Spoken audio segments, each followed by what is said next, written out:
Hello বন্ধুরা, তোমরা সবাই কেমন আছো? আমি আগের পর্বে তোমাদেরকে শেয়ার করেছিলাম কিভাবে মটরশুঁটির কচুরি তৈরি করা যায়। তো আমি এই পর্বে তোমাদের সাথে শেয়ার করব কিভাবে অনুষ্ঠান বাড়ির স্টাইলে ঘুগনি তৈরি করা যায়। সবার প্রথমে গরম তেলের উপরে দিয়ে দেওয়া হলো গোটা জিরে এবং গোটা লঙ্কা। তারপর সেগুলো লাল লাল হয়ে ভাজা হয়ে যাওয়ার পরে দিয়ে দেওয়া হলো রসুন কুচি, টমেটো কুচি এবং পেঁয়াজ কুচি। সেগুলো ভালোভাবে ভাজা হয়ে যাওয়ার পর পরপর দিয়ে দেওয়া হলো সমস্ত গুঁড়ো মশলা পরিমাণ মতো, লঙ্কা গুঁড়ো, হলুদ গুঁড়ো, জিরে গুঁড়ো, ধনে গুঁড়ো। তারপর মশলা থেকে তেল ছেড়ে যাওয়ার পর ভালোভাবে সেটাকে গট করে নিয়ে দিয়ে দেওয়া হলো সেদ্ধ করে রাখা মটর এবং সেদ্ধ করে রাখা আলু। কিছু আলু গোটা গোটাও দিয়ে দেওয়া হয়েছিল বন্ধুরা, যাতে ঝোলটা একটু গাঢ় হয়।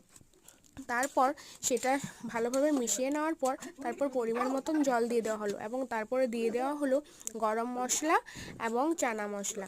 তারপর কিছুক্ষণ ফুটিয়ে নিলেই তৈরি হয়ে গেল গরম গরম কড়াইশুঁটির কচুরির সাথে খাওয়ার জন্য পারফেক্ট ঘুগনি। তোমরা বলো বন্ধুরা, কীরকম হয়েছে?